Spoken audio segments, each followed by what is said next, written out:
Estão me Alô? ouvindo? Alô? Oi, Calma aí rapidinho. sim, estamos ouvindo vocês.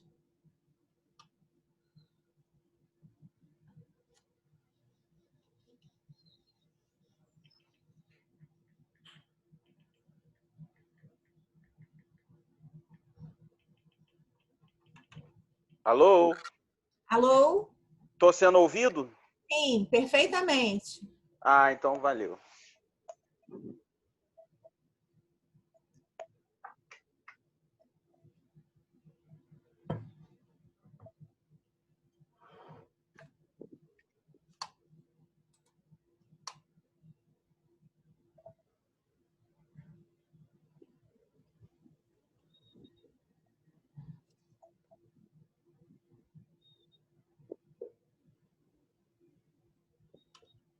Estão me ouvindo?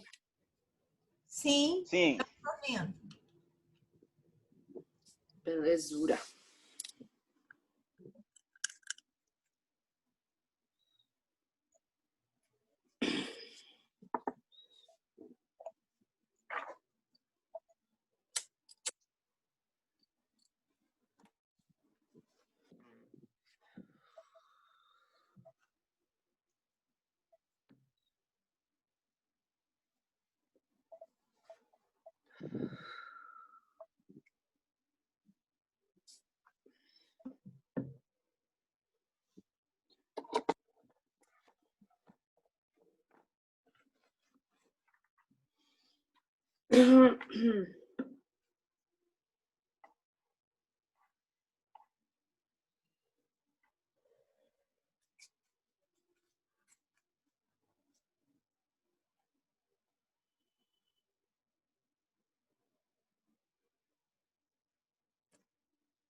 Resistência é um conceito ultrapassado.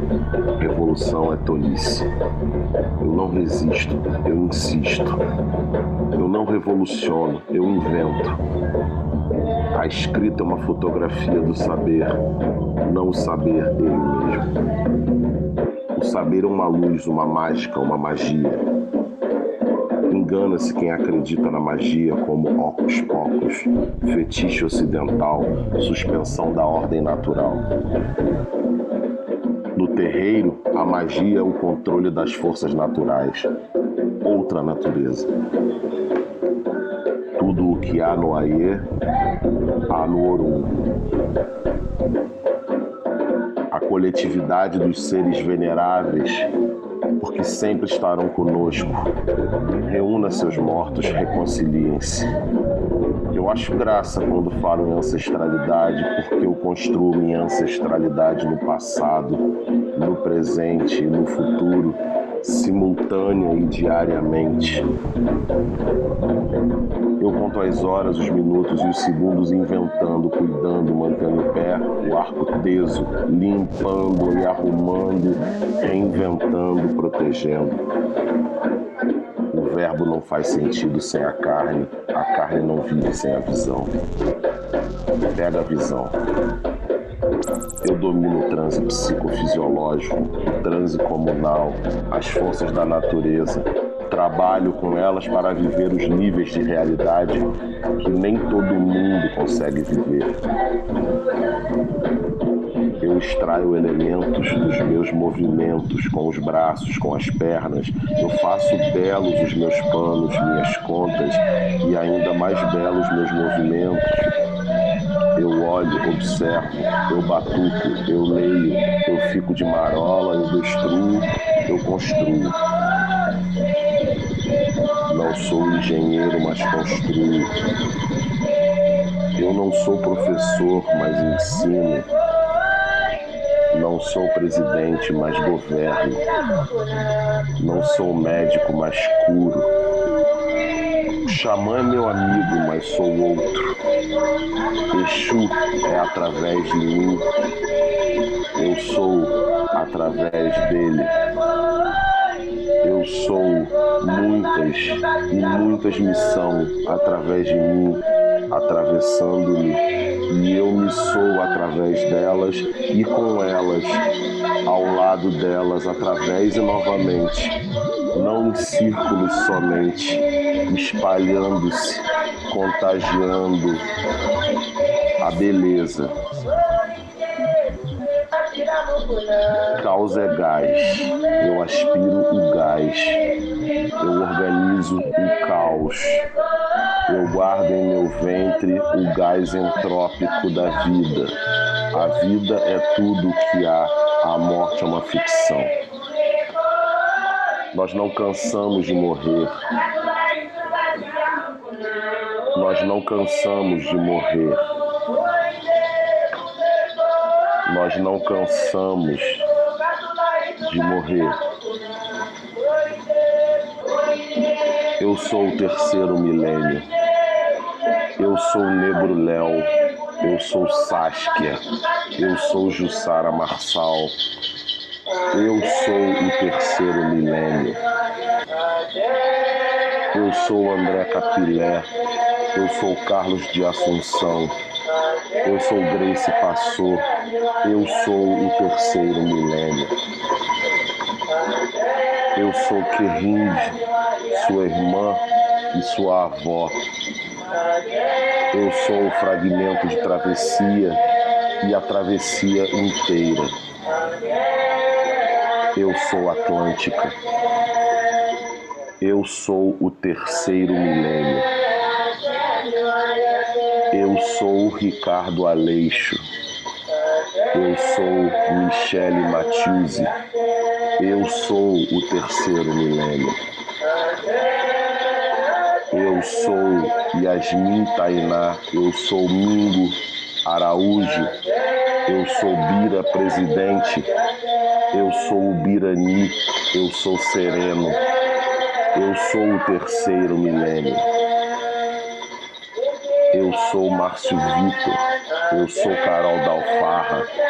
Eu sou Saloma Salomão. Eu sou Renan da Penha. Eu sou Áurea Martins. Eu sou o terceiro milênio. Eu sou Yasmin Turbininha. Eu sou o Mestre Nico. Eu sou Johnny Silva.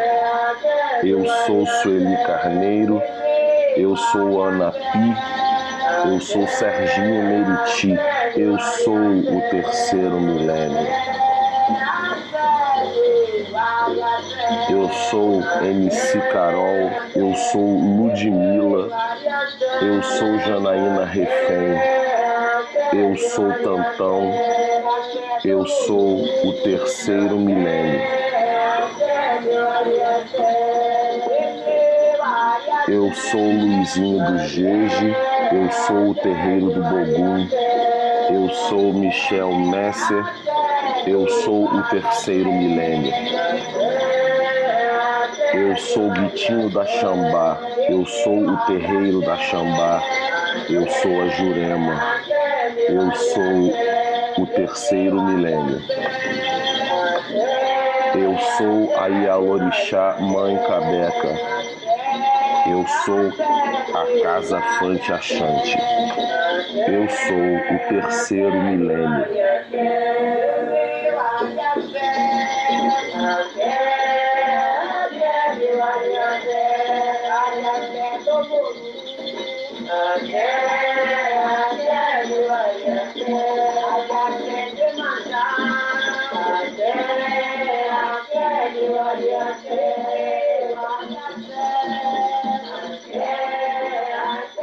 Eu sou o terceiro milênio, a bandeira camuflada apátrida e suicida.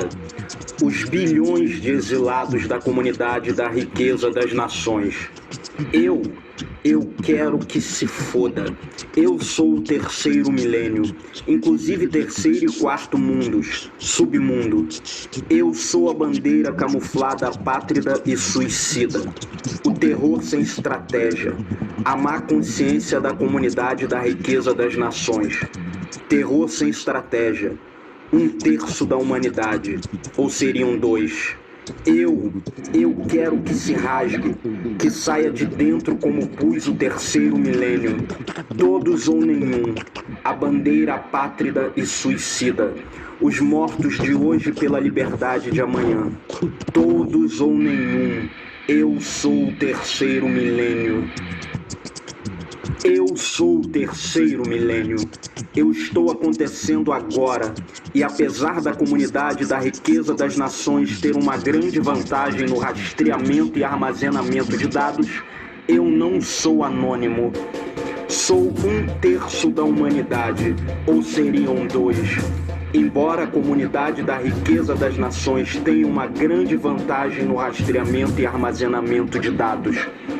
Quem está ouvindo esse áudio agora?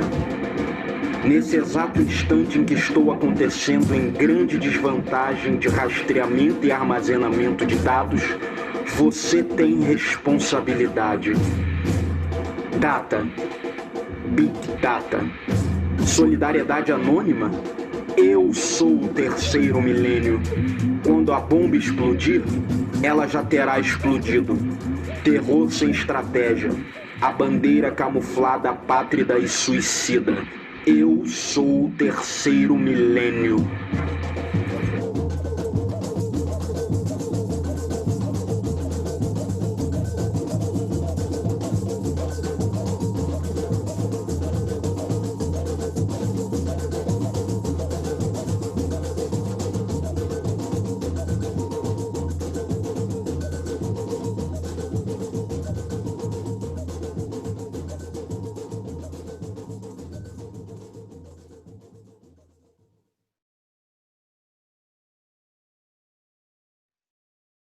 Antes que a matéria fosse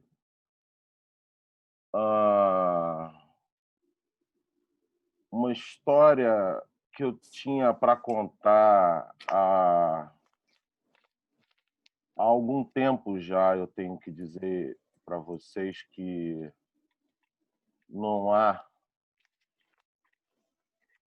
roda de samba e disco voador. Roda de samba e disco voador. Roda de samba e disco voador. O que que tem? O que que tem? Não? Não? Um último gole. O seu rosto está dirigindo. Último gole. O último anjo da história adquiriu Um último gole a antes de fórmula sair. secreta do super-herói anglocentrado de Colan. Um último gole Representa antes de sair. um anjo. Um anjo. Eu queria dormir sem que tu me viesse na cabeça. Já encheu o saco esse mimimi de poesia sobre a tua tão supervalorizada existência. Vossa Excelência pode se retirar do meu futuro porque o passado já foi liberado. Mesmo considerando a possibilidade de... Existe uma fila na sala de espera por fora do TSCs. Tem uma Fui lista detida sendo chamada pela por primeira ordem vez. desalfabetizada para ser atendida Era pelo recém-casada. meu maldito déficit de atenção. Esperava Zene, Vou escrever minha sobre filha mais qualquer velha. coisa agora. Eu quero que você engula essa mentira de guti-guti. Hoje, 20 anos depois, que acumula a situação ainda é a mesma. Rosnou. Num lapso Estou de novamente na consciência, a mulher prisão. de cabelos verdes se levantou do meio das velas e correu pela rua, deixando cair os milhos e as É possível imaginar como me sinto quando agora minha filha vem à prisão me visitar Ela não devia nada a após ninguém, 18 mas anos e fugia com exatamente seus na dados mesma móveis prisão. ligados. Como seus neurônios preparavam o seu corpo E ela para dobrar pertence à mais uma geração, esquerda, ela à ouvia. parte da Não juventude, vá com tanta que em sede aos bois, não 1976 deixe a foi charrete na praticamente frente do dizimada pote. nas municipalidades negras. Não Ao vá com a contemplar minha charrete na filha, frente do quando pote. ela me visita na prisão, E no mais mesmo uma lugar em vez, que há 20 anos ela meu estava marido me assustada. visitava Suando enquanto medo preparava fora minha dos defesa, absorventes. então Mas me parara de fica correr. claro Não que mude o tempo nada, da frase, mude de assunto. absolutamente E nada acostumada mudou. já a não ter pernas, ela foi Esta pela foi a lição ladeira política que abaixo aprendi. até a primeira birosca que aceitasse suas moedas em troca de cachaça ou Desde atenção. 1958, Lá tem um senhor negro não de houve cabelos vermelhos milímetro que sequer diz: de evolução política. quem pouco voa late. Assim como na Luto hoje nos anos de 1980, a mesma luta que batalhava quando entrei, jovem, numa prisão pela primeira vez. Há uma única diferença. Onde os síndicos não sabem levar. Eu tenho hoje ainda menos direitos do que então. Várias carniças para dividir com o cachorro, que já está comendo suas vidas. Há uma única diferença. E quando saciar, eu tenho hoje ainda menos direitos do que então. O cachorro pinga o sangue dela nas ruas. Fui para a prisão para proteger minha filha da prisão. Nas ruas. O terceiro milênio. Agora estou de novo na prisão. O sangue se concentra nas frestas até e, chegar na verdade, nos esgotos. Com jovens ainda mais novos do que a minha filha. Eu sou o e a alma dela sempre pelos mesmos velas. Delitos. E o cachorro vai ter porque fome me decidi a protestar contra o apartheid. Eu sou o terceiro milênio. Eu sou o terceiro milênio. Eu sou o terceiro milênio. Eu sou o terceiro milênio. Eu sou o terceiro milênio. Eu sou o terceiro milênio. Eu sou o terceiro milênio. Eu sou o terceiro milênio. Eu sou o terceiro milênio. Eu sou.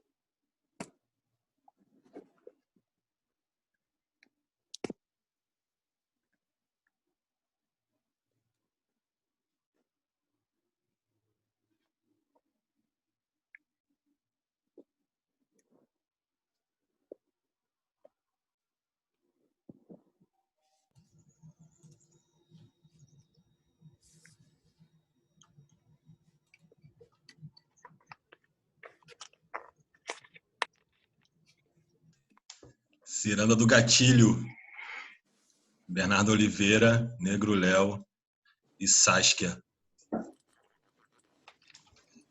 Ciranda Trator. Queria agora pedir para o pessoal que está na sala para abrir as câmeras, quem estiver em pé ainda, para a gente poder trocar uma ideia sobre esse trabalho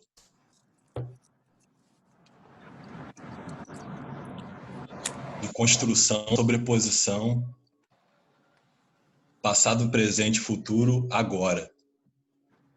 Eu não sei nem por onde começar, gente. Mas queria pensar aqui numa proposta de devolver para vocês a fala enquanto a gente está respirando aqui. Vocês comentassem um pouco dessa construção dessa ciranda, desses recortes, e dessa espécie de montagem que é ao mesmo tempo deslocada e localizada. Bernardo, Saskia, Léo. Dei um pouquinho de sauna e o norte dessa construção. Vamos botar sal nessa salada. Eu sou a mais desnorteada. Por que eu vou ter que dar o norte? Eu sou do sul, porra. A bandeira pátrida e suicida. Qual é a pergunta, meu querido? O projeto é muito recortado e enfim, tem uma montagem de áudio, imagem e aqui agora voz de maneira mais direta. Como que foi essa troca entre vocês? Como foi montar? Como foi trabalhar com os recortes e pensar no o que fica junto do quê? Que poesia vem com a música? Que teoria cola com a imagem? Como é que foi pirar esse projeto? A gente fez literalmente uma ciranda, né? Onde a gente cirandava gatilhos um para o outro e daqueles gatilhos, novos gatilhos iam surgindo que engatilhavam a nós mesmos. Mas quando tu fala sobre imagem, agora a gente está exatamente tentando se dessubjugar à luz a imagem, né? Que a gente começa sempre essas conversas com caras e a gente não necessariamente é uma cara, né? A gente é uma energia. Acho que responde um pouco. Concordo com ela. Porque o que rolou na real foi que a ideia era a coisa da relação de nós três sempre ter sido essa coisa meio de gatilhar um ao outro. Engatilhar no sentido que se usa correntemente, mas também no sentido que a gente foi descobrindo ao longo da relação, né? Com o Léo mais tempo, tem 10 anos. Com a Sal menos tempo, mas enfim, a impressão que eu tenho é que a gente se conhece há milênios. Há 3 milênios, pelo menos. Só que aí, quando a gente viu que tinha um material de engatilhamento forte, a gente deu para Mariana Mansur, que está aqui presente, inclusive, que foi a designer do projeto, e a gente percebeu que esse papel de designer, na verdade, depois que ela apresentou o projeto para a gente ficou assim, fudeu, porque a gente vai ter que mandar 10 vezes mais material para suprir a ideia que a Mariana propôs, que foi essa espécie de um jogo de pedras, de búzios, de runas, sei lá. E ao mesmo tempo tinha aquela coisa, aquela influência bem forte do Arthur Jaffa e a maneira como ele se apropria dessa ideia de poor image, né, de imagem pobre. A gente estava interessado em trabalhar os gatilhos, a gente estava interessado em trabalhar também as resoluções dos arquivos e de como isso é aquilo, né, cara, acumulação primitiva, né? Acho que, enfim, né, não vou entrar por esse caminho, mas pensa, né, essa quantidade de imagens dentro de uma lógica de programação, quanto mais você mexe com resoluções, mais você abre espaço para uma desestruturação do que é programado, né? E o Jaffa trabalha isso de uma maneira genial nos filmes dele, com a apropriação de imagens e trabalhando os efeitos expressivos causados por diversos graus de resolução, né? Então isso era muito interessante. A gente tem no projeto filmes inteiros em HD e imagens de celular mal batidas e GIFs e a Mari deu fica uma fica essa coisa circular. A partir que a Mari entra, ela consegue fechar essa coisa da ciranda de ser circular, de não ter começo, nem meio, nem fim, assim. As pessoas ficarem ali numa certa eternidade, viverem uma eternidade. Então, tu tem filmes, tu tem livros ali, até tu dissecar tudo aquilo e separar tudo aquilo como individuais gatilhos, o bagulho fica meio eterno, assim.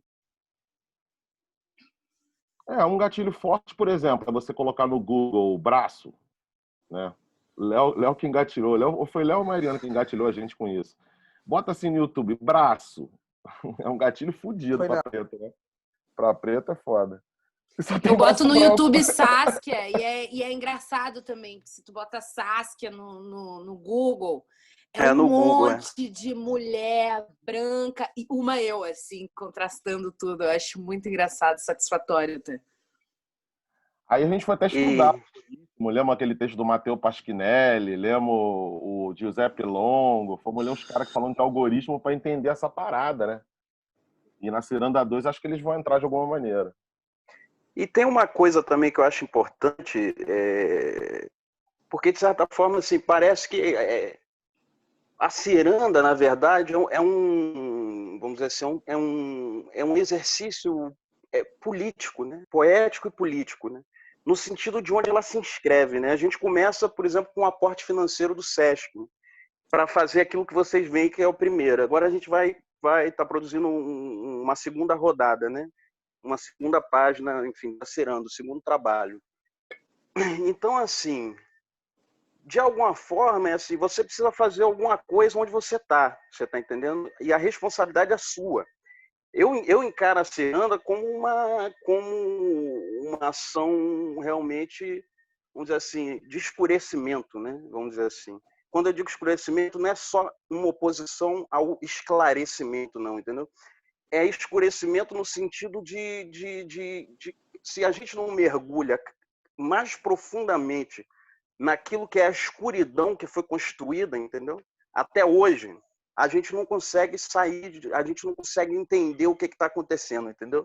Então, assim, isso para dizer que a gente tem no Brasil 80% da população marginalizada vivendo a ilusão da televisão, que é produzida para 10, 15, 20% no máximo, né? Quando você liga a TV, você vê um comercial, você vê um programa qualquer, você vê o jornal, se você é capaz de fazer a leitura correta, você sabe que aquilo ali é produzido para 10, 15% da população brasileira. Como é que pode um negócio produzido para 10, 15% atingir 100%? Você entende o que eu estou querendo dizer? Então, a ciranda, nesse ambiente específico das artes, eu acho que ela entra com essa força, entendeu? Com a força de mostrar que, porra, tá errado.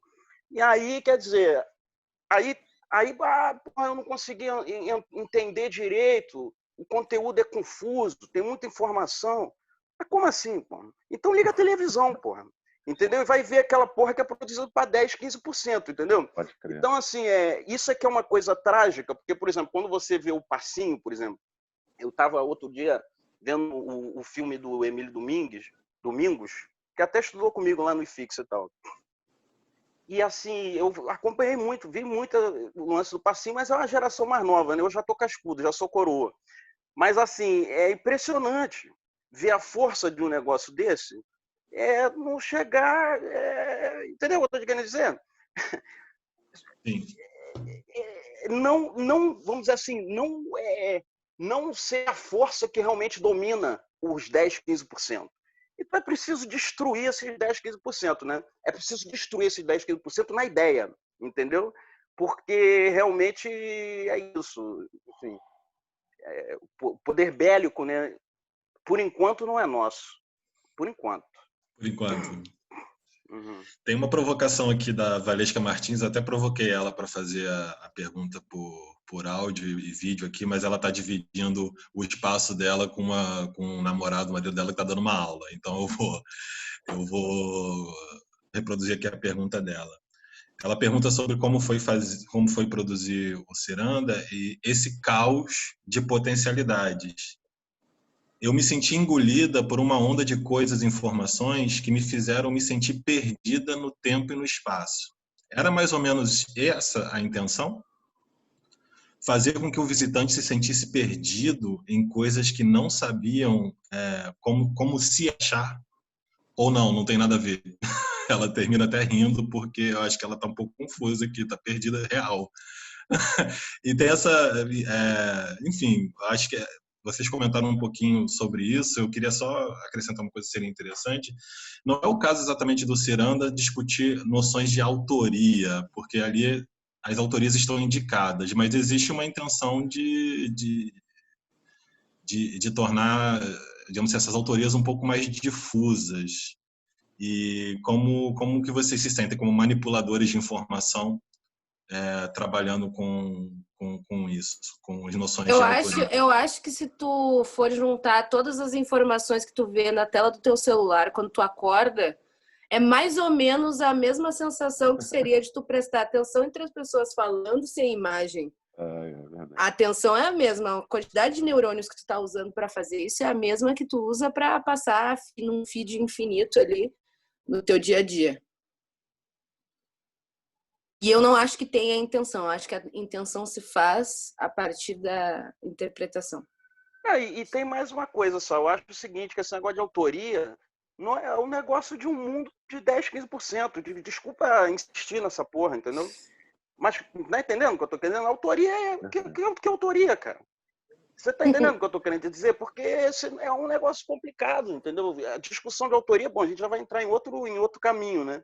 Em outro lugar, mas muita informação ali, muita informação, vale a pena passear ali, porque tem muita informação maluca, sabe? Informação supostamente contraditória, entendeu? Aspectos da ação, por exemplo, do negro no Brasil ao longo do século XX, que colidem em vários momentos, entendeu? E que se acumulam, entendeu? Integralismo. Que se acumulam, exatamente, e que se acumulam, inclusive, em termos de ostracismo, né?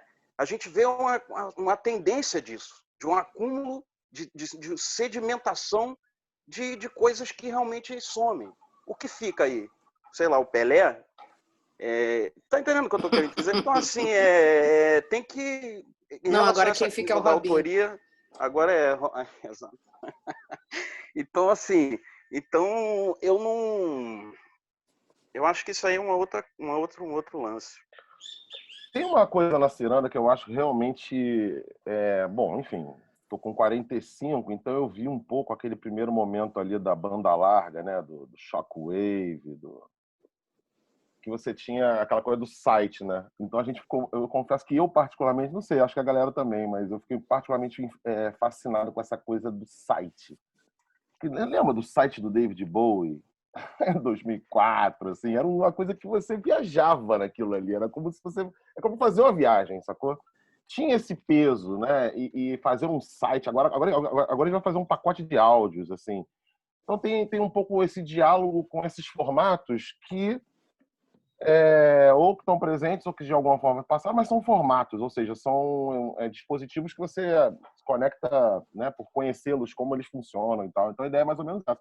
Obviamente que no caso do site criou vamos dizer assim, né, quando a gente lançou a Ciranda, eu mandei para alguns amigos e um deles, logo assim, 3 minutos depois, mandou assim: o que é isso? Eu falei: isso é um site. Mas quando é que vai ser? Eu falei: é um site, cara, tá aí, tá aberto. Clica nas janelinhas aí. E aí ele clicou numa, falou: porra, coisa pra caralho, não entendi nada, largou, né? Então essa economia da atenção e o site, eu fico pensando assim, mudou, né? Porque as pessoas ficavam griladaças no site em 2004 e agora o site já não prende mais atenção, você tem que botar... Prende mais atenção uma foto de uma mulher branca num feed de alguém. Por exemplo, ou uma treta, né? Sem querer desmerecer o motivo delas, né? Porque também acho que rola isso às vezes. Existem razões, etc. Mas essa lógica da treta, muita treta, um saco. Enfim, agora, outra coisa é que esse site, de alguma maneira, faculta lá o usuário o caminho que ele quiser. Se ele quiser transformar a Ciranda num depositário de mídia, porque tem livro, tem filmes inteiros. Tem Egungun, do Carlos Braz Blá, gente. Vocês têm que ver esse filme. Assistam Egungun. Botei lá, ninguém... Acho que teve 2 cliques. Porra, tem música pra caralho, disco pra caralho de música contemporânea, música, entendeu? Pode ser usado como um depositário. Pode ser usado como material para trabalhar na escola. Eu me sinto como entrando dentro de uma faculdade, assim, porque no momento que eu começo a entrar em pesquisa e produzir trabalho a partir da pesquisa que eu estou fazendo, eu que não entrei em nenhuma faculdade, mas exerço muito bem a minha função profissional, eu me sinto entrando numa faculdade quando eu entro na Ciranda do Gatilho, assim, sabe? As coisas me... Porque se tu pegar um texto, sabe, e tu ignorar todas as mídias do texto e só pegar palavra por palavra e querer dissecar cada palavra no Google, por exemplo, tu tá fazendo um trabalho de pesquisa, tu tá produzindo um TCC. Vários TCCs. Vários TCCs. Eu me sinto como uma universitária, sinceramente. Tem um poeta lá, o L.C. Mogg. Porra, é isso que o Léo falou. Um cara que tá no ostracismo, bota o quê? Uns 40 anos aí. Sei lá. Tem umas figuras lá, tem o Craveirinha, poeta moçambicano. Enfim, tem lá um conjunto. Agora, tem uma arrumação, né? E aí a Mariana entrou nisso, a gente palpitou pra caramba, mas a Mariana foi fundamental nisso, na arrumação. Por exemplo, tem umas malícias. Tem várias coisas. Primeiro, assim, você pode perceber que a gente tem um filme assim, tem o Compasso de Espera e tem o filme do Zósimo Bulbul em cima do Compasso de Espera. Então, se você não consegue ver o Compasso de Espera inteiro, você consegue até ver. Mas fica ali tem umas brincadeiras, assim, tem umas galerias de arte. Você chega assim, de repente vira uma galeria de arte do Arjan, o Arjan Martins. Você fica vendo lá as pinturas do Arjan. Tem uma entrevista com o Itamar Assunção, do nada, assim, bum, né? Tem uma aleatoriedade, tem assim uma coisa meio... O Vinícius Portela que chamou a atenção para isso. É tipo um Atlas Mnemosine, um Black Atlas Mnemosine, né? Também pode ser visto dessa maneira, né? Como uma constelação cultural e tal. Agora, tem a dimensão própria do gatilho. Eu acho que isso é uma coisa que poderia ser discutida, né? O gatilho é o conceito que amarra aquelas ideias ali, né? Que tipo de gatilho? Não é só aquele gatilho tal como a gente já pode ver nas ementas de cursos universitários, né? Os gatilhos, né? Esse filme possui tal coisa, tal coisa. Eu acho uma situação extremamente grave, né? Mas, enfim, o conceito que amarra essas ideias é o gatilho. E outra coisa que eu ia dizer que é o seguinte, a dimensão da ação, né? Do fazer. Eu acho que mais do que tem essa coisa do depositário que você estava falando, B, etc., mas eu acho que tem uma dimensão assim de, cara, vamos produzir alguma coisa, vamos fazer alguma coisa com isso tudo, sabe assim, e aí exige vamos dizer assim, que o cara, que a pessoa que esteja, enfim, passeando pela página, né, enfim, saltando as pedrinhas, que ela tenha essa dimensão, né, do esforço, que é, na verdade, você produzir um material que é esse material, sabe? Porque senão é difícil, né? E parece que é uma porção de coisa aleatória. Então, o Bernardo estava falando agora sobre essa coisa do Zósimo com Antunes Filho. Pô, isso é um dos exemplos, né? De algo que aparece. Coisas que aparecem gratuitamente. Por exemplo, a pessoa entra e vê essa pesquisa lá, braços negros, braços. Não é braços negros ou brancos, braços. E aparece uma série de braços brancos. Então, só que ninguém explica isso, entendeu? Você tire sua conclusão, entendeu? Você entende o que eu estou falando? Tem muitas coisas, muitas nuances ali que você vai ter que olhar com um olhar e tirar suas conclusões. Tem muitas coisas assim que são coisas que estão lá ditas, né? Tem Denise, Ferreira da Silva, tem um bocado de coisa. Agora, você vai ter que ver algumas coisas e tirar suas conclusões. Você não pode ir muito ingênuo para lá. Por isso que eu retomo a coisa do 15%, 10%. Porque 15%, 10% é muito ingênuo. Porque está tudo muito fácil o tempo inteiro. Você está entendendo o que eu estou dizendo? Está muito fácil. Então, aí, quando está muito fácil, a pessoa vai olhar braço, vai olhar aquela imagem, braço, e ela talvez vai passar batido. Você está entendendo? Porque é tudo feito para 15%, 10%. Então, esse é um problema real que a gente tem que lidar. De agora para sempre.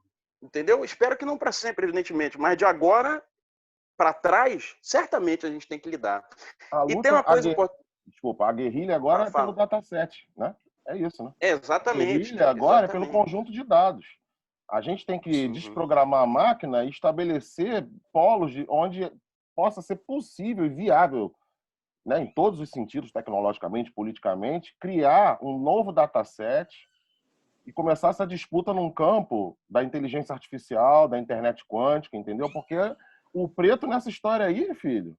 A gente criou uma grande ciranda de algoritmos pretos ali. A ideia é trabalhar isso, a questão do algoritmo. Só que nenhum de nós trabalha com isso, não é especialista, os textos são difíceis, muita matemática, entendeu? Os americanos, o Estado de Defesa americano tem um programa, né, o SHARPA, com X, acho que é Expert, que é para isso, para reconstituir o que eles chamam de caixas pretas das redes neurais da inteligência artificial. Quer dizer, se o algoritmo não reconhece o preto como humano, não reconhece aquele vilarejinho lá no Afeganistão que eles bombardearam e depois foram tentar descobrir por que o algoritmo decidiu por aquilo e não souberam dizer, ou pelo menos dizem que não souberam responder por isso, entendeu?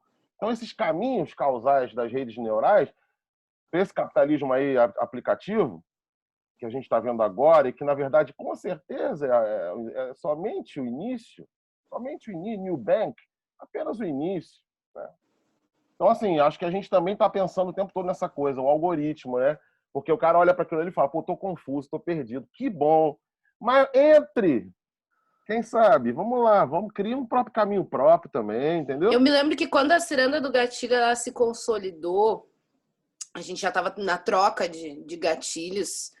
Quando a Mariana foi lá e botou isso num site, eu me lembro que eu fiquei muito tempo com aquelas coisas na minha cabeça. E foi aí que eu entendi o que a gente estava fazendo. Assim, eu ter ali informações que elas vão entrar para dentro da minha rede neural e vão me acompanhar durante a semana, sabe? Que vão se esvaziar nas coisas que eu estou pesquisando e por isso elas estão empretecendo o meu próprio algoritmo. Por eu ter lido uma coisa que ficou na minha cabeça, porque não adianta tu ter conhecimento e ficar conversando sobre ele em zooms da vida, em rodas de bar e não aplicar ele num lugar onde ele pode ser acessado assim, horizontalmente, né? Teve esse efeito para mim. E eu gosto também de brincar com a ciranda, assim, ficar passeando e botando um filme para tocar junto com um disco, ficar vendo mais imagens, aí toca duas coisas junto, pega... Porque também teve isso, a Sal colocou... Cara, a Sal é uma artista completa, galera. Saskia Petter. ela sabe editar, ela sabe inventar uns memes, faz uns negócios de uns GIFs, começou a pegar nossos áudios do grupo, né? A gente tem um grupo Ciranda do Gatilho no WhatsApp. Ela começou a pegar os áudios, mexer nos áudios, incluir os áudios no negócio. Então, assim, o processo... Ainda é gata, né? E ainda é gata, né? Então, assim, o processo, né, de construção foi muito mediado também por esses talentos individuais. Quer dizer, no meu caso, vocês podem reparar, tem um monte de coisa minha do passado pegando, enfiando lá dentro, porque a gente olhou a estrutura da Mari e falou, cara, só vai fazer sentido se a gente botar coisa pra caralho, entendeu? Então vamos pegar, cara. E aí todo São mundo as pedras no caminho, né? Foram tem que ser uma 4 pedra, tem que ter peso aquela pedra. Não, 4 dias o bicho pegando, assim. O bicho pegou sinistramente. Aqueles 4 dias eu mal dormi, pai. Eu fiz todos aqueles vídeos lá em 4 dias. Ninguém dormiu. Os vídeos, os materiais. Então teve isso aí que o Léo falou, muito trabalho. Só para me veio na mente uma frase do Tantão, que ele fala assim, tudo que é de pedra no Brasil foi trabalhado por mãos escravas. Grande Tantão. Não, e outra coisa, ainda tem a dimensão do trabalho propriamente qualificado, né? Porque as pessoas julgam o quê? Para você construir uma igreja daquela, para você fazer aqueles acabamentos, aí fica o gênio do Aleijadinho, etc. Mas tudo isso, cara, exigiu gente muito capacitada. Muito capacitada. Você não corta uma pedra, você não mede um negócio, você não constrói. Todos esses caras vinham de tradições, entendeu? Por exemplo, ou de tradição propriamente árabe, né? A gente considerando uma área de colonização árabe, né? Ou de tradição propriamente, por exemplo, Yorubá, no caso das cidades, das grandes cidades-estados, entendeu? Então, assim, eram pessoas que eram ultra qualificadas. A gente não está falando... E aí, volto de novo, mas 15%, 10% acha que é uma porrada de escravo idiota. Você está entendendo? De gente burra. Você está entendendo o que eu estou falando? Então, assim, a gente precisa ter essa noção, entendeu? Por isso que é importante, por isso que pinta lá no cima, mas é importante a gente sempre falar o quanto os gregos se reconhecem tributários de egípcios, entendeu? Em vários aspectos, isso aparece em muitos, aparece no diálogo como Fedro, aparece em outros diálogos, aparece em Aristóteles, etc. O quanto, por exemplo, os chineses, quando os ingleses foram invadir lá, na Primeira Guerra do Ópio, e o imperador ficou relutante em admitir aquela porra, houve então a situação em que, com canhões, bombas e o caralho, os caras tinham realmente uma superioridade bélica, né? E os chineses tiveram que falar, realmente, se a gente não começar a aprender isso, a gente está fudido.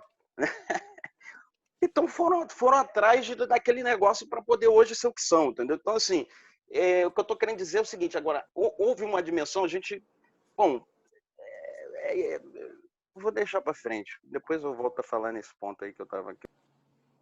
Tem uma página do Ciranda que eu acho que foi uma das que mais ficaram na minha cabeça, que é aquela que começa com o trabalho do Marcos Carassati, com os orixás, aquele trabalho sonoro. E tem ali, mais para frente, tem um trecho interessante da Saskia, num diálogo com o Tantão, de uma sugestão de um verso, que é eu pago, eu te apago, e o Tantão veio com uma outra proposta, né, do eu te apago. Como que foi entre vocês essa dimensão religiosa / além mundo? E como que foi esse diálogo entre vocês, trabalhando com essas questões religiosas dentro de um trabalho experimental? E aproveitando também para puxar aqui alguns colegas para abrirem um áudio e perguntar, eu sei que o Daniel Castanheira está se coçando ali para falar. Fala, mas volto agora para vocês. Saudade, meu amigo.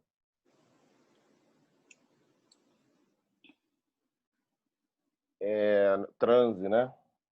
Então, cara, é um assunto que eu preferia não falar muito, não. A gente está estudando e tal.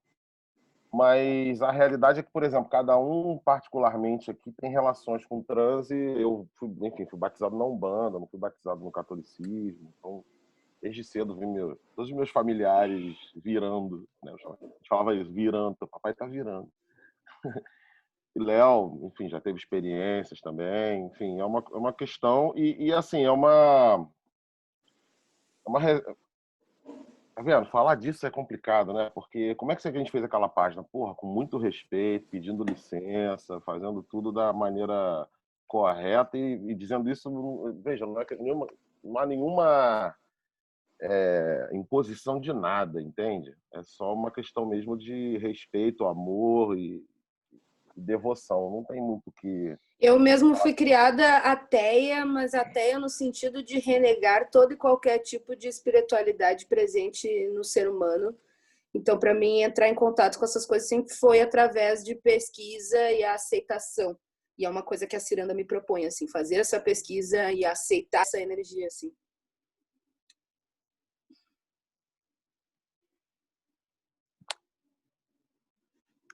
E aí eu acho que no 2, na Ciranda 2, essa questão vai estar bem mais presente. Ainda sem enunciações e sem dizer que é o grande tema, sem frases de efeito. Mas a gente recusa, pelo menos em conversas a gente chegou um pouco a algumas conclusões, a gente recusa essa ideia do transtorno, entendeu? Dissociativo. Não quer trabalhar com essa ideia. A gente acha que tem uma positividade no transe, na possessão. Você pega os estudos, né? Mudou, né? Era uma possessão, agora é tudo transe. A terminologia dos estudiosos mudou nos últimos 30 anos, né? Isso é porque eu acho que ganhou essa dimensão menos, vamos dizer assim, subjetiva do processo e a coisa está ficando mais coletiva. Então, dizer transe dá a impressão de que é algo que não é um processo simplesmente psíquico, né? É um processo psicocoletivo, mas também fisiológico, né? Então é fisiológico, é psicocoletivo, e sendo psicocoletivo envolve, música, né? Sobretudo a música, né? Você pega nos candomblés de Queto, de Angola, Nagô, né? Candomblé de Caboclo. A música é fundamental para comunicar, né? Elementos desses processos. Agora, é outra temporalidade, é outra forma de pensar, por exemplo, as relações vida e morte. Então, tudo isso tem interessado muito a gente na era do algoritmo, porque estamos falando, né, enfim, transe e algoritmo. Acho que é a Terra em transe, né? A gente parece que está preso nesse filme, né? Brasil, eu digo. Verdade. Ou seria no Bandido da Luz Vermelha? No final tem extraterrestres, né? No filme Bandido da Luz Vermelha. Desculpa o spoiler, mas para quem não viu, veja hoje. Tem um lance aqui que, enfim, no início do seu áudio, Bernardo, tem umas frases que eu faço belo, eu construo, eu ensino, eu governo, eu curo. E lá na Ciranda tem uma frase, acho que inicia uma das páginas, que é: o negro inventa, o branco registra. Lá onde? O negro inventa, o branco registra. O negro inventa, o branco registra. Como é que é esse assalto no registro? E, digamos assim, essa espécie de recomposição de uma cena que talvez passe por essa coisa de o branco registra. Passou por vocês alguma coisa nesse sentido? Não, isso fui eu que escrevi. Pois é. Antes do Léo falar, e assalto, deixa eu só dizer que aquele áudio eu fiz no improviso. Foi um momento de transe. Aí, ó. Foi bem forte aquilo ali, foi difícil. A escrita, cara, a escrita é um legado preto, né? De povos pretos, né? Sejam eles mesopotâmicos, né? Sumérios, o que a gente considera ali afroasiáticos, ou sejam eles os egípcios mesmos, os líbios e etíopes, né? A escrita é preta, ponto, né? E, aliás, se eu não me engano, acho que é no Fedro, sei lá, uma discussão sobre o deus, o Thoth, que criou a escrita, uma discussão sobre realmente o papel da escrita no sentido de, enfim, obliterar o conhecimento, né? Como ela se torna uma espécie de memória, enfim, uma espécie de memória sobressalente, algo que você pode ir ali alcançar, está ao teu alcance, então você de fato não precisa aprender, né? É algo que de repente você vai ali, lê e recorda, entendeu? Então não fica em você. Mas a escrita é isso. Então, assim, bom, são tantos apagamentos e distorções, né? Na verdade, deturpações culturais, né? que é complicado a gente começar, a gente tem que falar, a noção é mais densa, né? Por exemplo, eu estava relendo a biografia do Malcolm X, ele fala em coisas ali que são coisas muito loucas. Por exemplo, ele nas aulas que ele tomava com Elias Muhammad, né? Elias Muhammad, que é o grande chefe da religião islâmica nos Estados Unidos, né? Que o cara ensinava coisas como ele tinha um mito da criação das raças, né? Eu ensinava o mito da criação das raças. E nesse mito da criação das raças havia uma espécie de um dos pretos, que era uma espécie de médico geneticista, foi responsável por criar a raça branca. Foi expulso vamos dizer assim, do Éden negro, e foi responsável por criar a raça branca através de vários processos de mistura, né? Criou o marrom e depois criou o branco. Como é que é o nome dele que eles chamam? Até esqueci agora, enfim. O fato é que, ao longo desse tempo, assim, grande parte do esforço do Malcolm X para tentar não só do Malcolm X, mas da religião ligada naquele contexto, para trazer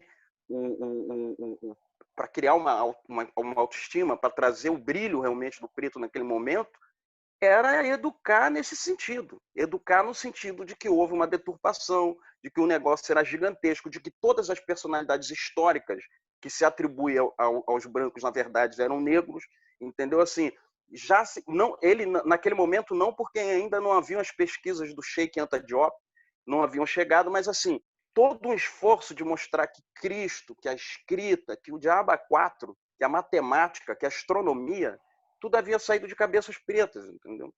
E que, bom, ao longo dos séculos o negócio foi ganhando uma outra dimensão. Então, por exemplo, você sabe que existe um mito iorubá que diz que a escrita foi rejeitada por eles.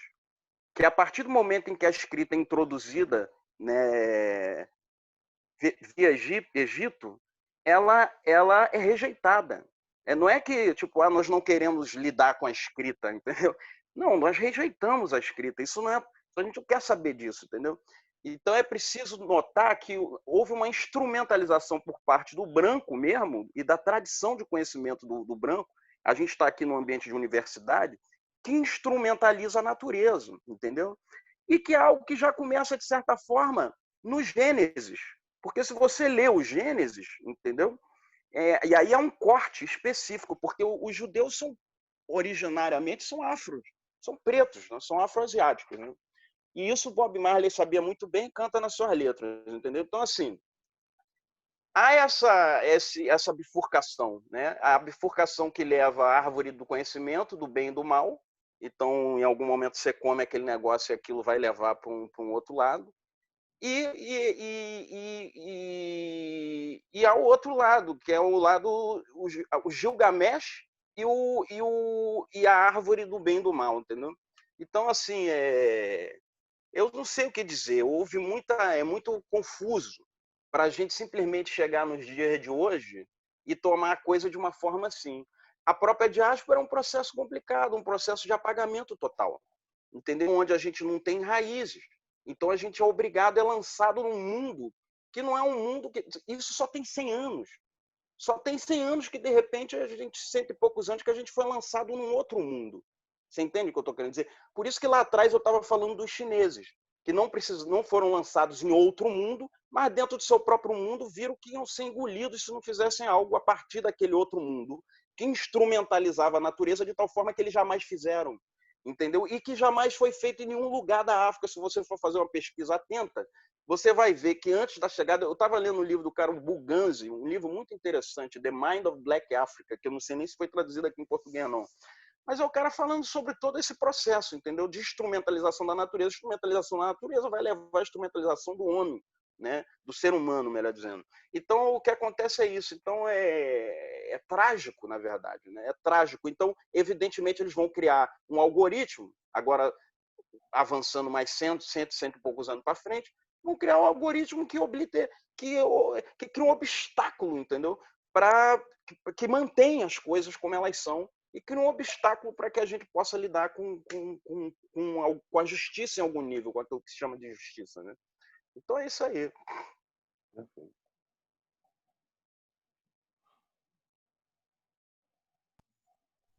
Vamos lá, gente. Alguém quer fazer uma intervenção? Quer fazer uma pergunta?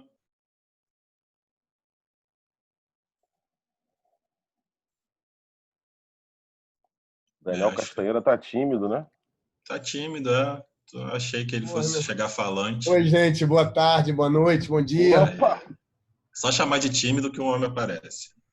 Caraca. Não, pô, eu tô com uma timidez meio exaustiva, assim, porque hoje é o dia de aula pesado, assim, o dia inteiro em aula Zoom, essas coisas, enfim. Às vezes você fica meio saturado dessas Outro tímido, só tô cansado, né? Cansado. Mas, enfim... Aquele bronzeado de tela.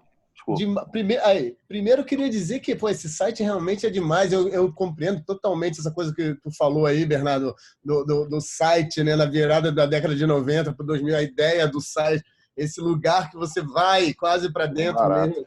A ideia de imersão ligada ao site é muito maluco, muito antigo e muito sério, na verdade. Então é um prazer assim, ver o trabalho aí de vocês, a Mariana e tal, porque a gente vai usando, né? É um arquivão, né? Ontem teve uma mesa de arquivo aí, legal lembrar que isso é um depositário também, né? Um arquivão sem fim, né? Que vocês vão fazendo aí também, né? Criando, tem uma coisa aí de colocar. Então, assim, eu tenho, desde que vocês divulgaram aí, eu sei lá, eu vi isso acho que uma semana atrás, um pouco mais, vai criando um método de uso, na verdade, disso, né? Eu tenho usado às vezes, assim. Dá uma brincada no kit educacional, cara, boa. Eu acho que é uma boa definição também. Acho que é uma altíssima definição, hein, Leonardo? Sal. Eu tô curtindo dessa maneira. Kit escolar, né? Como é que tem um nome isso que quando você recebe em escola, ensino médio, o kit, tem um termo. Cartilha. Cartilha, né? Recebe um conjunto de materiais. Só que esse tem uma imersão, uma aleatoriedade, um caminho que é aberto, né? Então isso é interessante assim pra caramba. Mas tem um papo, inclusive no trabalho aí, quando eu entrei, já estava começando a rolar do que vocês fizeram no começo e tal. Destacou muito uma ideia da magia, acho que na voz do Léo, né? A questão se engana, não é? Alguma coisa assim? Se engana quem acha que a magia é uma quebra da ordem natural das coisas, ou algo parecido com isso que ficou. E aí tem um papo que eu não sei se vocês estão levando aí, de que maneira, assim, não sei se é cabeça demais, mas eu acho que é interessante, um guarda-chuva mesmo, que é um problema, na verdade, linguístico enorme, né? Essa coisa da linguagem mágica, do discurso mágico, né? Que parece que inventa a coisa, né? Aquela linguagem que, de certa maneira, inventa a coisa, ela não representa a coisa. Ela inventa a coisa sendo parte da própria coisa, né? O nome da coisa é a coisa. E é engraçado também falar coisa, porque essa coisa também pode ser um evento. A gente fala coisa por uma tradição aí filosófica, então, né? A coisa, né? Aquele triângulo semiótico aristotélico, né? A coisa, a ficção da alma e a palavra sobre essa ficção, enfim. Esses triângulos semióticos que vão perseguir a história das humanidades o tempo inteiro, o problema da representação e tudo isso. E tem uma jogada que agora parece que as coisas via presença, via crise da representação, tudo isso já há algum tempo, e esse discurso todo vem, que é um discurso mágico, que dá acesso à coisa, a outras temporalidades, né? A questão da ancestralidade, a questão, enfim, do feitiço, do feitio, né? A palavra feitiço, etc. E isso tudo, ao mesmo tempo, está sendo, por essa jogada de corporativista, algoritmo, capitalismo cognitivo, etc., a provocação é a seguinte: será que dá para pensar, de certa maneira, uma captura por um certo capitalismo mágico? Como é que essa ideia de capitalismo mágico, né? Eu acho que essa ideia está atravessando muitas coisas, e eu saco isso, tomo isso na lata toda agora no papo de vocês e no trabalho da Ciranda do Gatilho também, assim, eu acho incrível essa ideia imagina, né, onde o discurso mágico existe, que esse acesso direto à coisa, sem representá-la, sendo parte dela, é o trabalho do sacerdote, ou do arconte, ou sei lá o quê, né? Quem faz a ponte, mas também é muito o trabalho do charlatão, várias vezes, ao longo da tradição mágica e dos discursos mágicos, né? Aonde existe comunicação direta com a coisa, também existe muita charlatanice. E, de alguma maneira, o capitalismo mágico, quando se apropria dessa jogada toda, né? De alguma maneira parece um charlatanismo diante disso. Estão me entendendo, assim, mais ou menos, o que eu estou querendo dizer? Como é que é possível discutir essa ideia de capitalismo mágico que tem surgido por aí, né?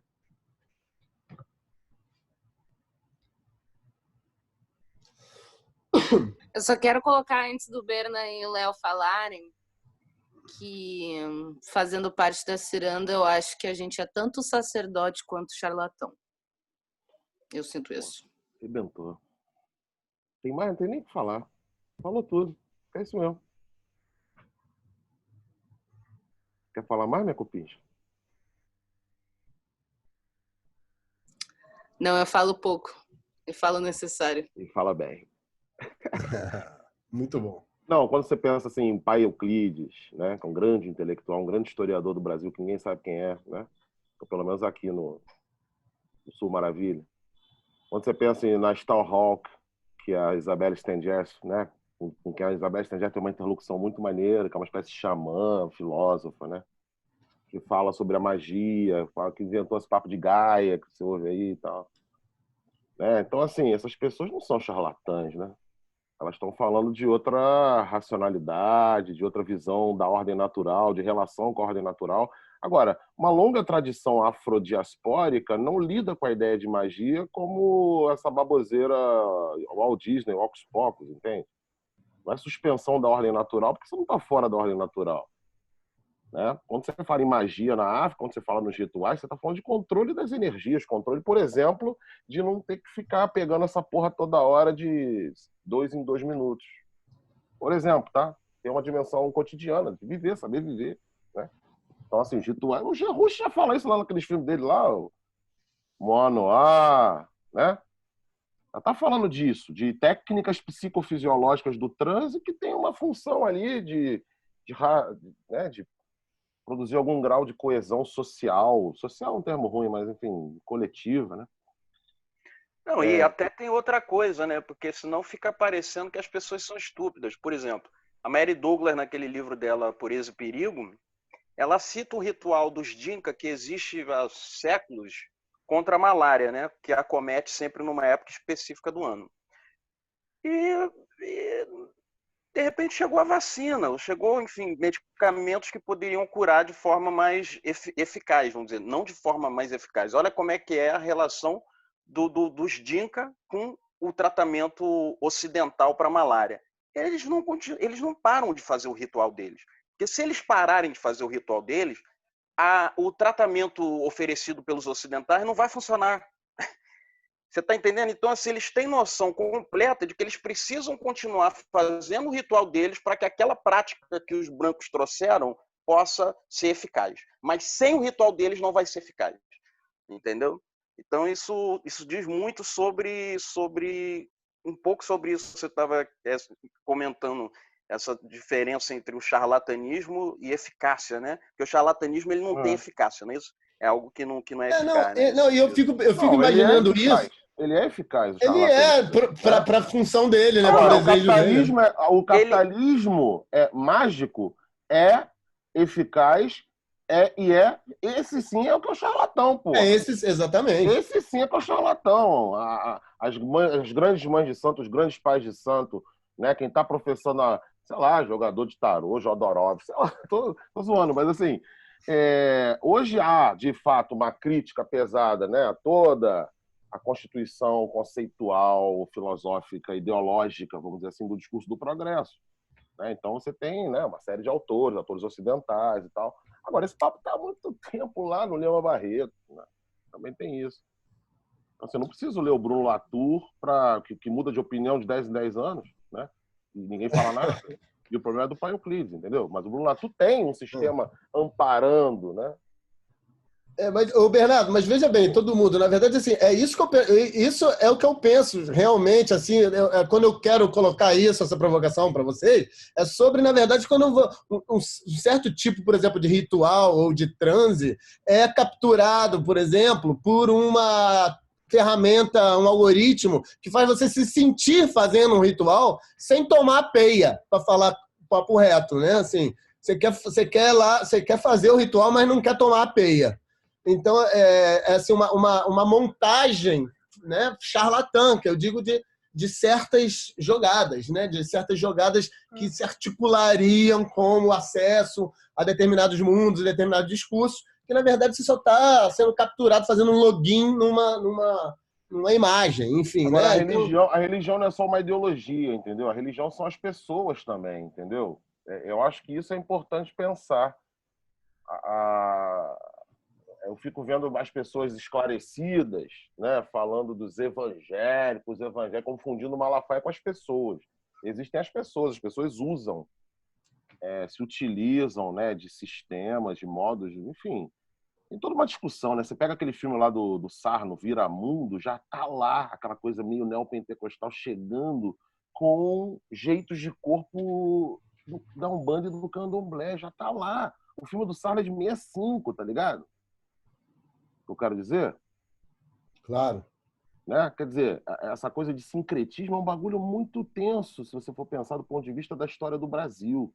Porque essas trocas que são intensas e cada vez se intensificam mais, né? Elas têm, eu não quero ficar repetindo o que eu tenho ouvido por aí, enfim, uma série de questões que meio que demonizam a intensificação das trocas que constituem, entende?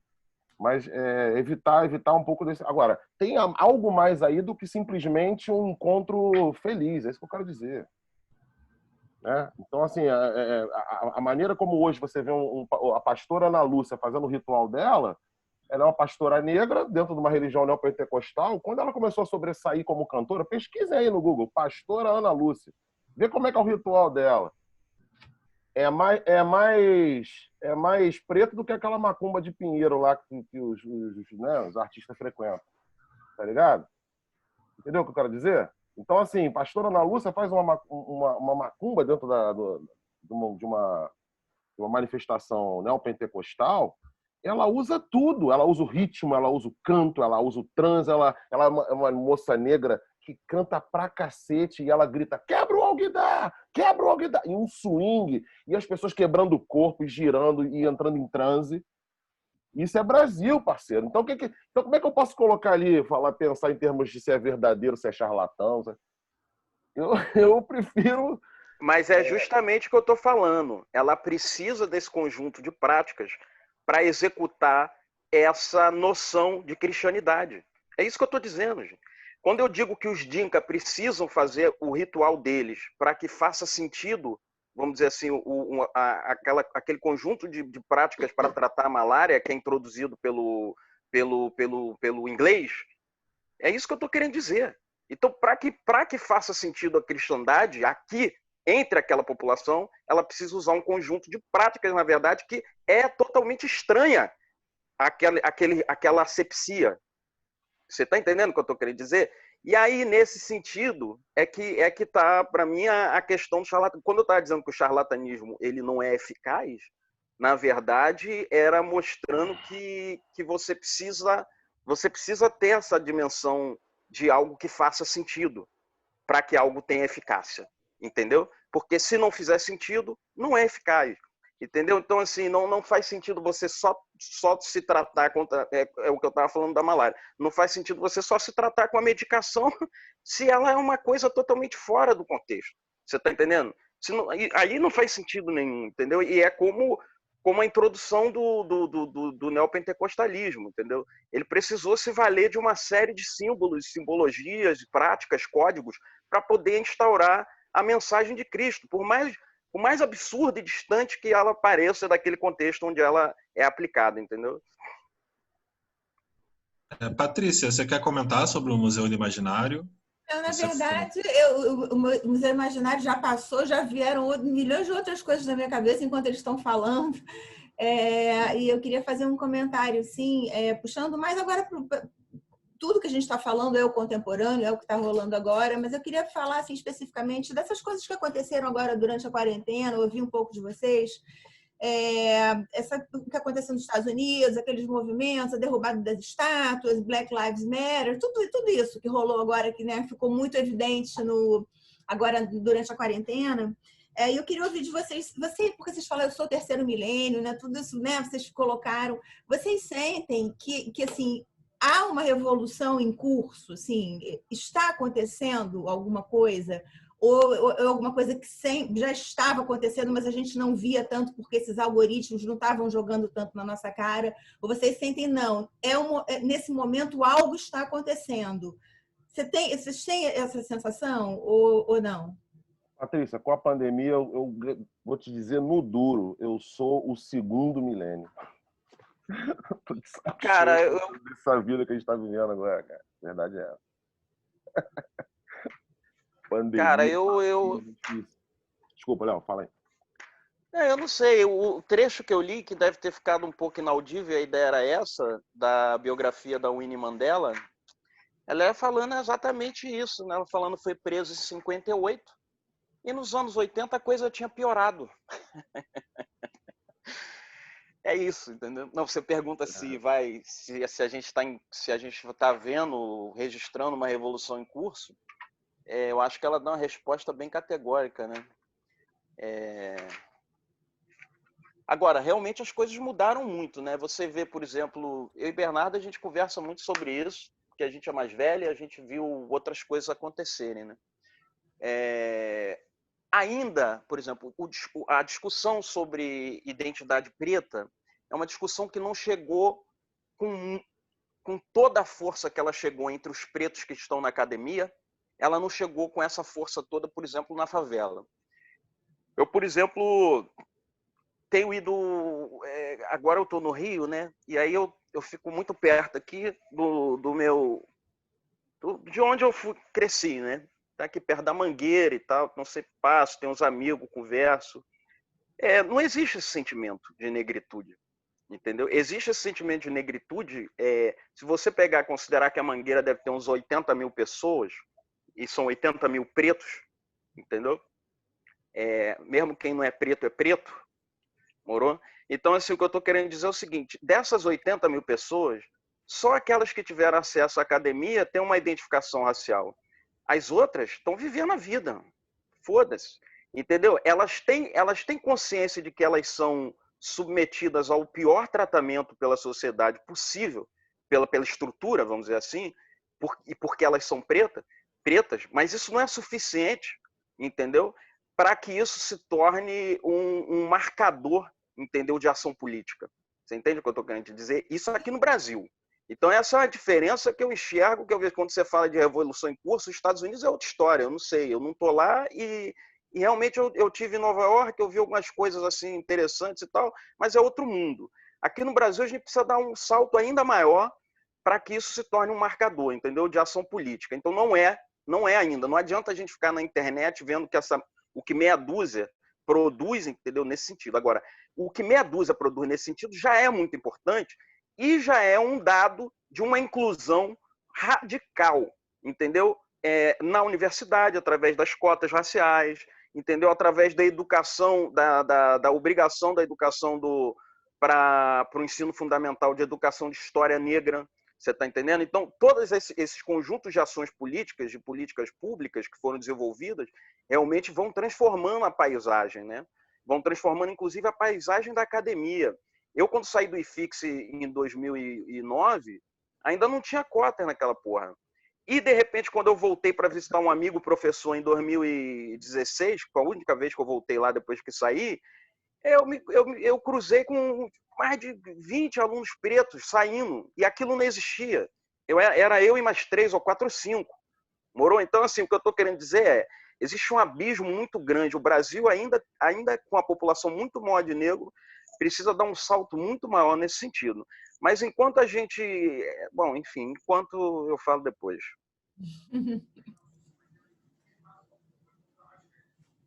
Eu já acho que tu mediu uma revolução através de múltiplas pessoas postando bandeirinhas no seu feed não é necessariamente uma revolução. Exato. Acho que botar fogo nas coisas não também configura uma revolução.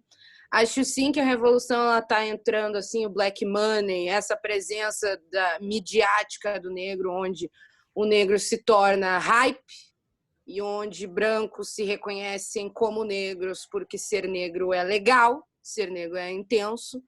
É sim uma medida de inclusão, mas eu acho também que comparar a gente aos Estados Unidos, não é assim tão direta a nossa relação com eles, apesar da gente ter muito mais a ver com eles do que o resto da nossa América Latina. Eu sinto que, sei lá, George Floyd morreu nas mãos da polícia nos Estados Unidos, enquanto a gente tinha um João Miguel aqui no Brasil morrendo nas mãos de uma pessoa branca que tinha uma empregada em um quarto de empregada. A ideia do quarto de empregada é uma ideia que só existe no Brasil, e eu acho que o movimento que se teve aqui através de uma sucessão assim de coisas que aconteceram nos Estados Unidos não é necessariamente um recorte de revolução. Acho que a revolução está por trás das câmeras, por trás dos feeds, por trás da mídia, sabe? E eu acho que, tipo, tu pegar um monte de gente na quarentena, assim, tretando na internet, não é necessariamente tu colocar como um marco da sociedade. Eu acho muito mais marco a morte do João Miguel e entender que uma mãe não pôde salvar o seu filho porque estava passeando com o cachorro da sua, né, patroa. Eu acho que entender a ideia do quarto de empregado e o que fazer com eles, eu acho que seria muito mais revolucionário.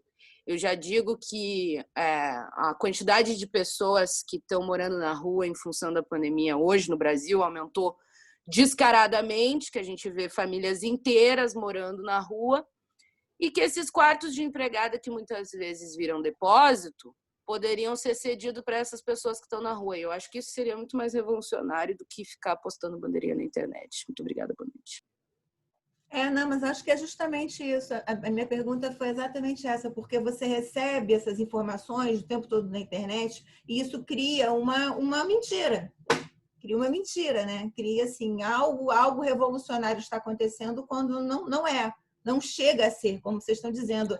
Porque por mais que esse protagonismo tenha crescido, o protagonismo negro tem crescido e as grandes empresas precisam agora de caras negras para fazer o negócio, não duvido nem que a gente tenha conseguido botar a ciranda do gatilho para rodar em termos capitalísticos se não tivesse assim essa atenção negra em cima, sabe?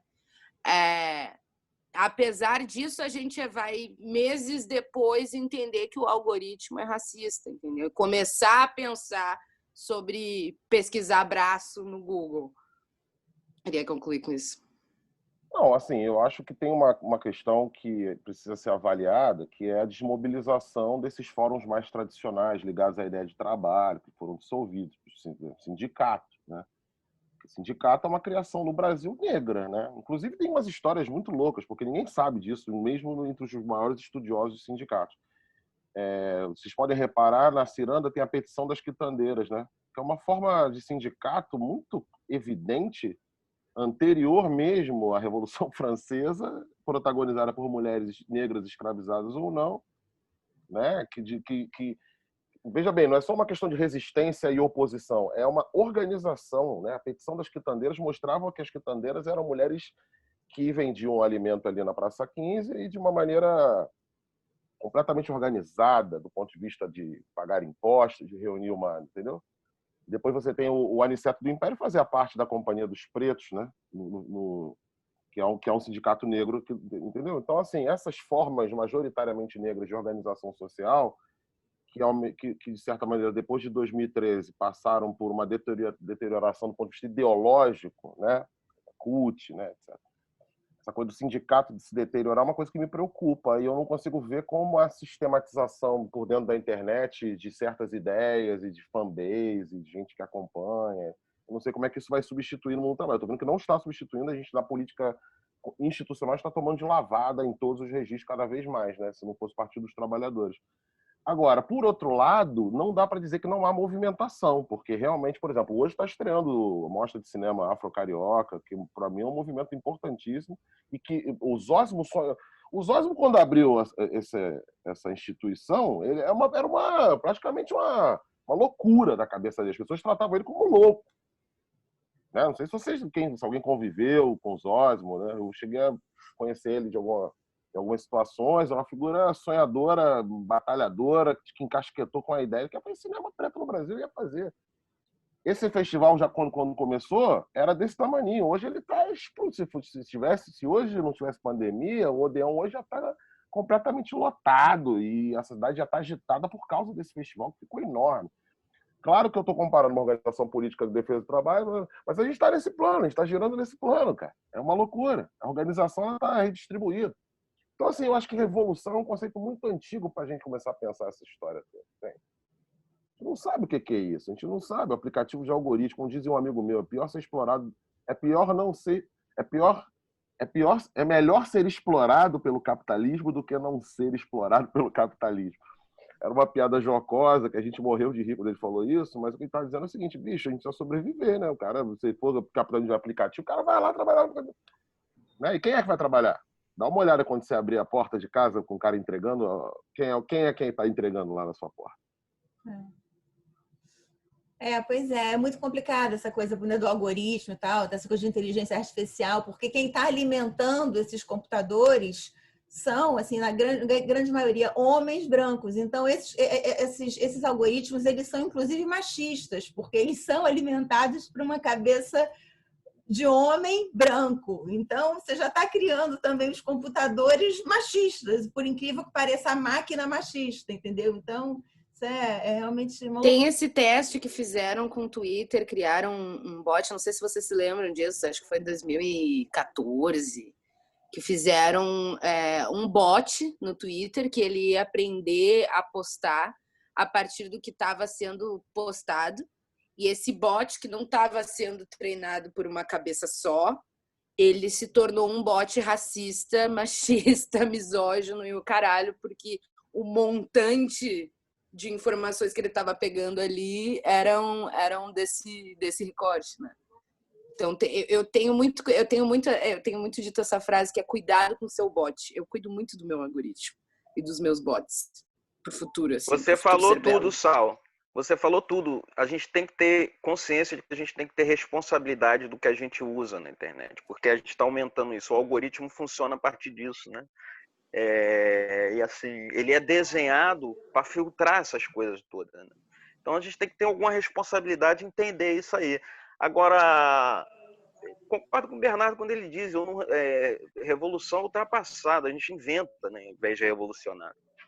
E assim, por outro lado, voltando à coisa do sindicato e tal, a gente vive um período que eu não sei mais qual é a proporção de trabalhadores na CLT e trabalhadores fora da CLT. Depois do golpe, depois do golpe, eu acho que com certeza a maior parte está, enfim, na informalidade ou na subcontratação, etc. A maior parte dos trabalhadores, com certeza essa balança aí pendeu para o outro lado, né?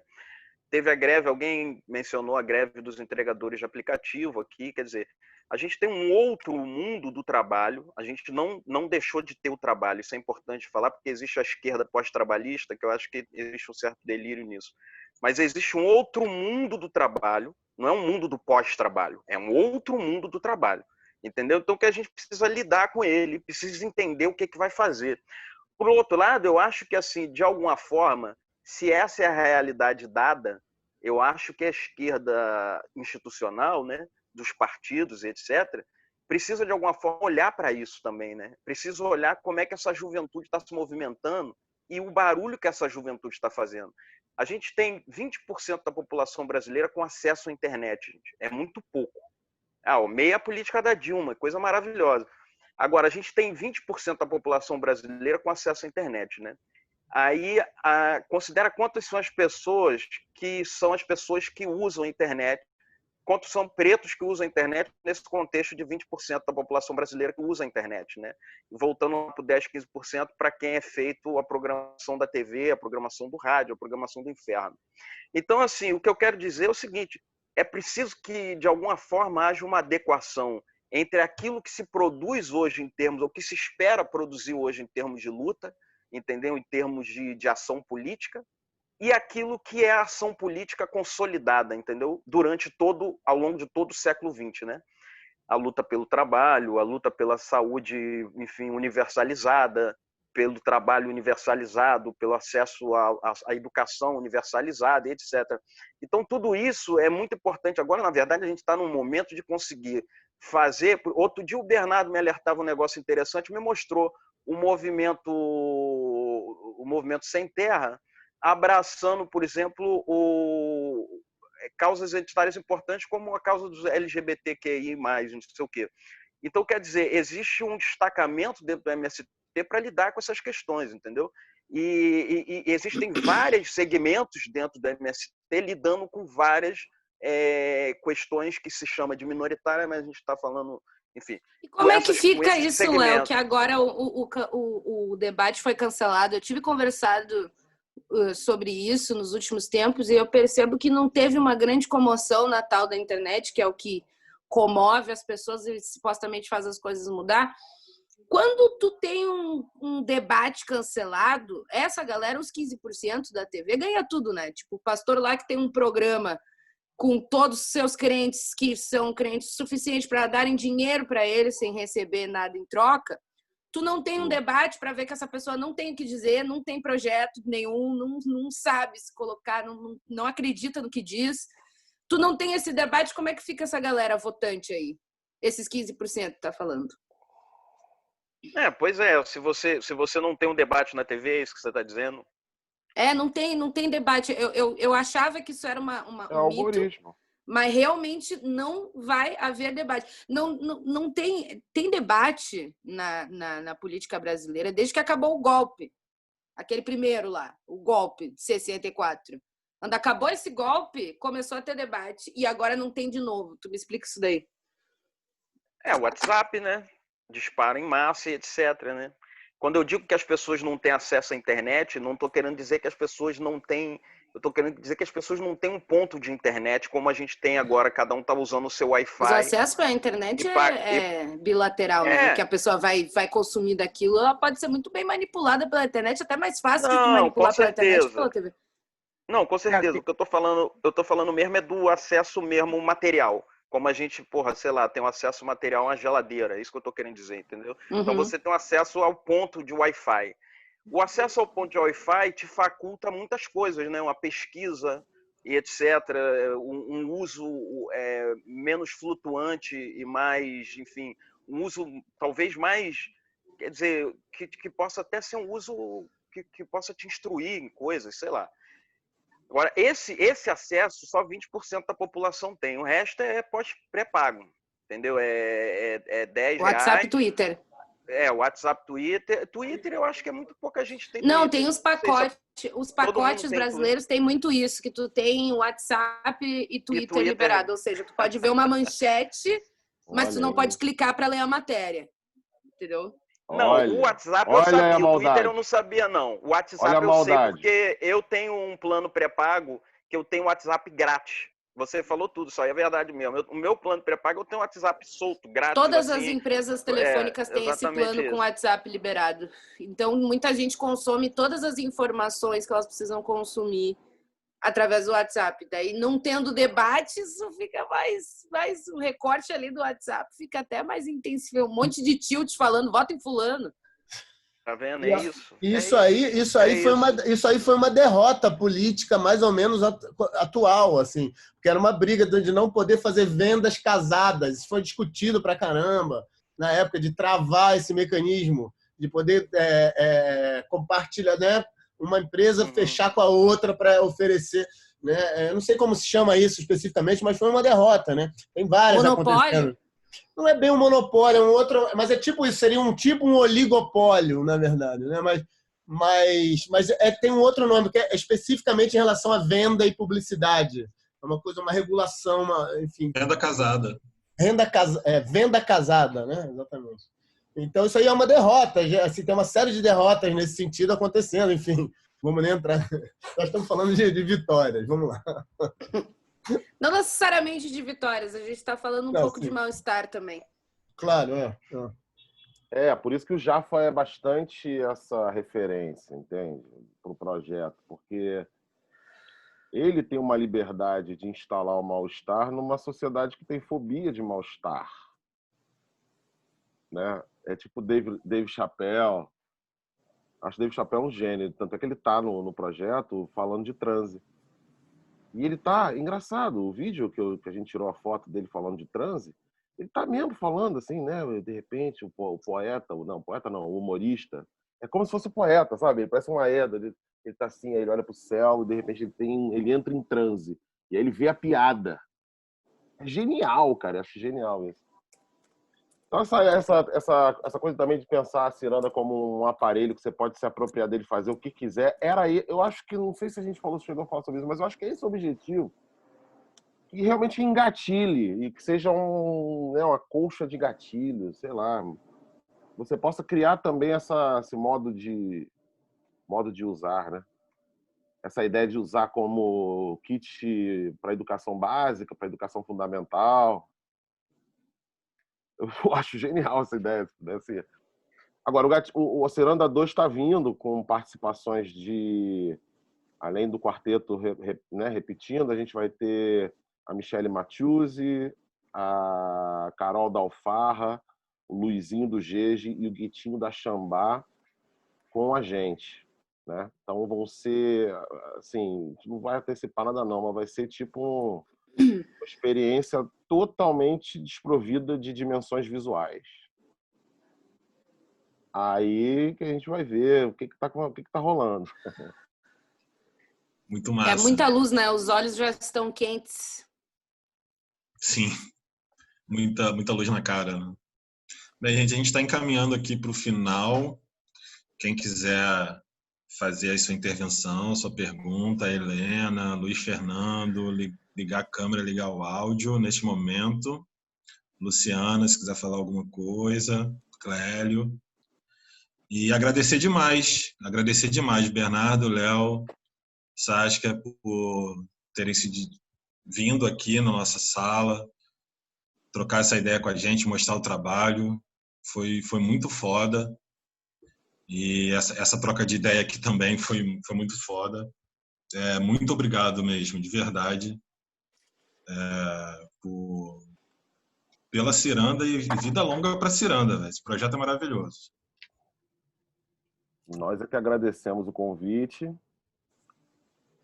E, enfim, esperamos levar a Ciranda aí para mais umas voltas. Obrigado aí para todo mundo aí. Obrigado. Bernardo já é também da casa, né, Bernardo? Fiz mestrado e doutorado na PUC-Rio, tenho milhões de amigos. No Letras Expandidas também, você já participou? Já participei do Letras Expandidas.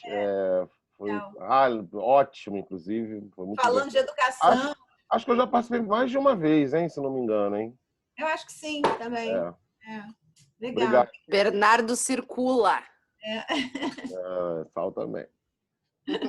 Obrigado, Clélia. Obrigado. Obrigada, galera. Valeu, gente. Valeu, obrigado. Beijo grande aí, hein? Beijo.